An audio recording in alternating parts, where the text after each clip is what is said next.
Assalamualaikum warahmatullahi wabarakatuh. Gimana ini? Oke, belum. Sebelum memulai pelajaran, apakah ada yang ada yang tidak masuk?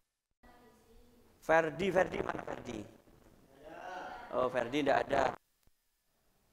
Erik kemana Erik? Izin. Ada apa izin? Hah? Oh, manten. Oke, jadi dua ya. Minta tolong dipimpin. Siapa yang mau memimpin doa? Yusuf. Oh, Ustadz Yusuf. Oke, Ustadz Yusuf. Silakan Ustadz Yusuf.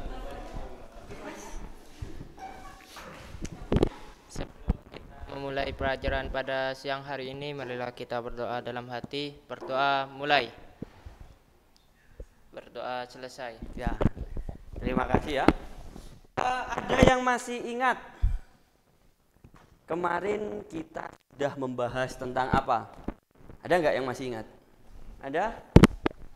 Siapa? Ayo angkat tangan aja. Oh, mungkin ini belum dikasih penyemangat ini. Harus semangat dulu ya. Oke, kita yel-yel dulu. Seperti apa? Multimedia.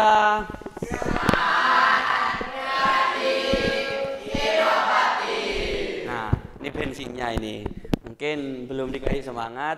Oke, sekarang siapa yang mau angkat tangan menjelaskan sedikit saja yang kemarin kita pelajari pertemuan sebelumnya? Ada yang mau angkat tangan? Ayo, jangan Mas Jeffrey lagi. Oh, Mas Rahman. Oke, silahkan Mas Rahman.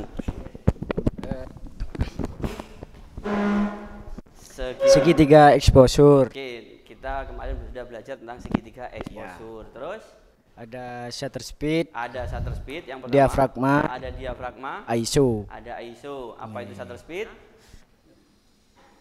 Gambar 1, gambar 2, dan gambar 3. Angkat tangan saja. Oh, Iqbal. Silakan Mas Iqbal. Gambarnya cukup bagus, Pak, dengan tipe-tipe pengambilan yang berbeda. Tipe-tipe pengambilan yang berbeda. Oh iya ya. Ini tipenya pengambilannya beda. Oh, ternyata tipenya berbeda. Mulai dari ini yang apa ini? Dari Oh, ini jarak jauh. Terus yang ini? Dari bawah dada, Pak. Dari bawah dada. Yang ini? Hanya muka. Oh, hanya muka. Oh, tapi tahu ini maksudnya apa? Gambar apa ini? Mungkin Bapak bisa menjelaskan, kalau saya belum tahu belum materi tahu. saat ini. Oh, materi saat ini mungkin itu ya. Jadi gambarnya semuanya berbeda. Ada yang memperlihatkan objeknya, yaitu manusia, dan belakangnya ini ada pemandangan. Dan yang kedua, katanya Mas Iqbal tadi, dari dada ke atas. Dan yang ketiga, ini hanya mukanya saja, hanya wajahnya saja. Nah, itu dia yang akan kita pelajari setelah ini. Apa itu? Yaitu shoot type atau bidang pandang ke pengambilan gambar bergerak, atau bisa dikatakan juga frame size. Ada banyak sekali penyebutannya. Tapi dalam dunia videografi itu disebut shoot type atau frame size, bahasa Inggrisnya. Oke. Kompetensi dasar yang harus kita capai adalah menganalisis teknik pergerakan kamera pada saat pengambilan gambar bergerak. Yang selanjutnya, mampu menerapkan teknik pergerakan kamera berdasarkan ukuran atau framing dan sudut pandang angle kamera. Tujuan pembelajarannya adalah siswa dapat menjelaskan jenis-jenis bidang pandang atau frame size atau shoot type dan sudut atau angle pengambilan gambar bergerak setelah melaksanakan pembelajaran. Itu yang pertama.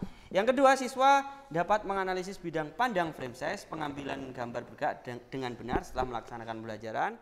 Yang ketiga, siswa dapat menganalisis sudut atau angle pengambilan gambar bergerak dengan benar setelah melaksanakan pembelajaran. Kita bisa lanjutkan. Nanti kurang lebih pembelajaran kita seperti biasa, kita lihat video dulu. Setelah lihat video, baru kita berkelompok, berdiskusi mengenai shoot type atau frame size. Baru selanjutnya kita presentasi seperti biasa. Siap? Siap. Multimedia.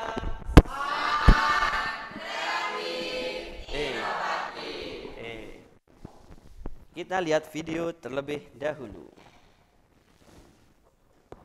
Indonesia, tapi juga harus memperhatikan aspek-aspek dasar yang membuat film menjadi lebih berkualitas. Kenapa? Beberapa aspek yang mempengaruhi hasil penugasan gambar pada sebuah film. Salah satunya adalah shot. Shot merupakan rangkaian gambar hasil rekaman kamera tanpa interupsi. Nah, kalian sudah lihat video, ada beberapa jenis shoot barusan. Nah, sekarang agar pengetahuan kalian lebih lagi LKPD. Nah, nanti setelah pembuatan kelompok kalian langsung mengisi LKPD-nya dengan kelompoknya masing-masing, kemudian presentasi. Salah satu contohnya nanti kalian harus menganalisis sebuah film yang sudah dibuat oleh kakak kelas kalian, yaitu film Rinduku yang ada di YouTube channelnya MCP. Ya, di situ kalian analisis. Ini shootnya detik kesekian sampai sekian, shootnya ini, angle-nya ini. Nah, seperti itu. Kalau tidak ada, silahkan membentuk kelompoknya. Silahkan.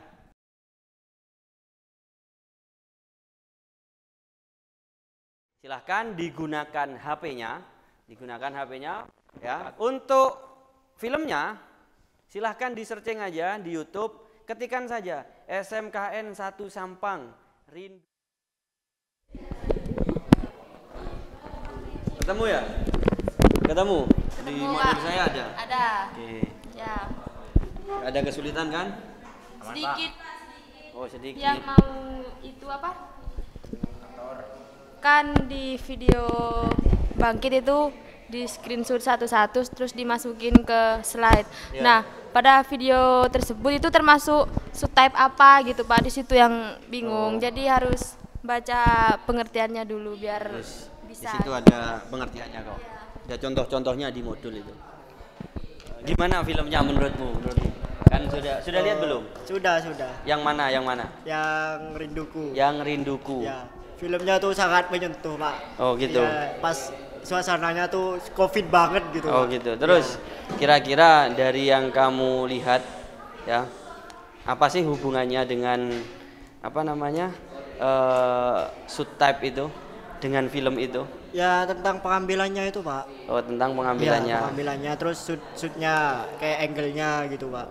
Itu berarti tiap-tiap shoot itu memiliki apa? Memiliki shoot yang berbeda. Oh, begitu. Kenapa pusingnya? Kenapa kok pusing? Oh, ngantuk. Ya, 2 yang ngantuk sudah barusan. Biar gak ngantuk kita goyang dulu.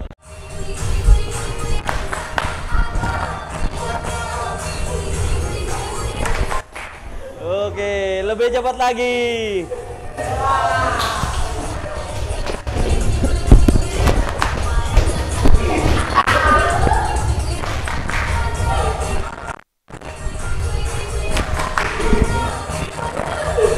Long shot adalah teknik pengambilan gambar dari ujung kaki hingga kepala. Bird eye angle. Sesuai namanya, foto dengan angle ini menunjukkan sudut pandang seekor burung yang melihat suatu objek di bawahnya dengan pandangan yang luas dari ketinggian. Low angle merupakan kebalikan dari high angle. Jenis high angle kamera ini menandakan bahwa objek dipotret dari bawah. Medium close up. Tampilan dari bagian dada ke atas. Yang pertama yaitu extreme long shot. Shot jenis ini diambil dari jarak yang sangat jauh. Gambar yang dihasilkan dari jenis shot ini adalah untuk menampilkan lokasi sebuah kejadian tetapi tanpa harus memperlihatkan objek dengan jelas. 9.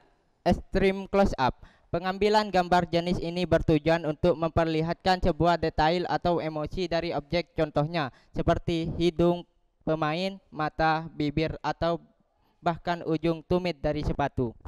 Sudut pengambilan gambar adalah sudut pengambilan gambar dengan memperhatikan posisi kamera ketika membidik suatu objek. 3. Eye level. pengambilan gambar dengan posisi kamera sejajar objek. Yang ketiga, full shoot.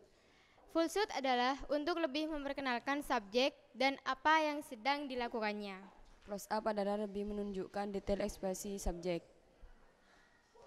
Big close up adalah lebih menunjukkan detail ekspresi subjek dengan hidung terpotong. Kesimpulannya adalah komposisi shoot atau biasa disebut dengan shoot size adalah pengukuran sebuah gambar yang ditentukan berdasarkan objek, pengaturan besar dan posisi objek dalam frame size atau bingkai, dan posisi kamera yang diinginkan.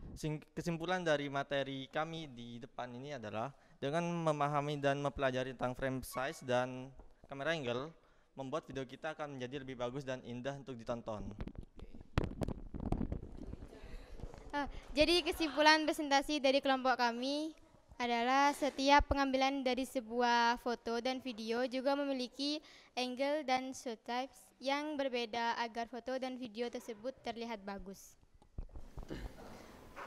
Sekarang silahkan lihat ke Google Sheet saya, kemudian kita akan mengevaluasi hasil pembelajaran kita dengan mengerjakan soal.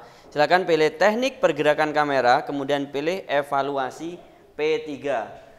Ya, evaluasi P3 silahkan dengan menggunakan HP-nya masing-masing. Ya.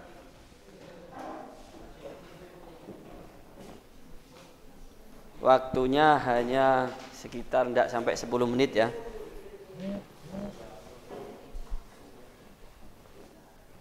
Silahkan. Hanya 5 soal saja. Saya yakin 5 menit selesai itu, karena kalian paham semua barusan itu. Gambar yang pas itu kita harus memperhatikan shot type dan kamera angle agar pesan yang ingin disampaikan bisa dilihat oleh penonton atau orang yang melihat. Ya, yang melihat film itu ya. Terus juga di sini kita tahu Pak bahwa ada banyak tipe shot type dan beberapa tipe-tipe kamera angle. Salah satunya yaitu shot type seperti extreme long shoot dan knee shoot dan lain-lain. Ya. Kalau untuk kamera angle seperti bird eye view, eye level, frog eye view, ya. Terus apa ya? High angle dan apa? Lupa Pak. Ada apa? Low angle. Iya. Oke. Terus kalau kalau film itu nggak pakai beberapa angle, hanya menggunakan eye level toh, kira-kira gimana? Hasilnya tuh kurang bagus, Kurang Pak. bagus. Seperti apa? Kalau sejajar itu eye level kayak berita pastinya. Oh, kayak berita, kayak wawancara. Iya, wawancara. Gitu ya. Oke, sudah? Sudah. Terima kasih. Tepuk tangan. Oke, harus kalian komentari terhadap saya dan terhadap pembelajaran seperti ini. Sudah seperti apa? Sudah menyenangkankah? Karena sudah ini dan sudah itu. Silahkan, ada yang mau angkat tangan? Silahkan, siapa? Oh, Desi. Silahkan, Desi. Oke. Pembelajaran pada sore hari ini itu udah menyenangkan bagi saya. Karena semua siswa itu juga ikut membacakan isi slide yang dipresentasikan di depan. Jadi secara tidak langsung itu melatih semua siswa untuk lebih percaya diri. Percaya diri berbicara di depan gitu ya. Oke, sudah? Sudah. Terima kasih. Tepuk tangan. Sudah selesai semua kegiatan pembelajaran kita. Mari kita berdoa dulu. Ada yang mau memimpin selain Mas Kakak? Iqbal. Mas Iqbal. Oh, Cak Iqbal ya tadi. Akan Cak Iqbal. Sebelum mengakhiri pembelajaran sore hari ini, marilah kita berdoa bersama-sama dalam hati. Berdoa dimulai. Terima kasih Cak Iqbal ya yang sudah memimpin doa. Oke, hati-hati saat pulang. Kurang lebihnya saya mohon maaf. Saya akhiri. Assalamualaikum warahmatullahi wabarakatuh. Multimedia.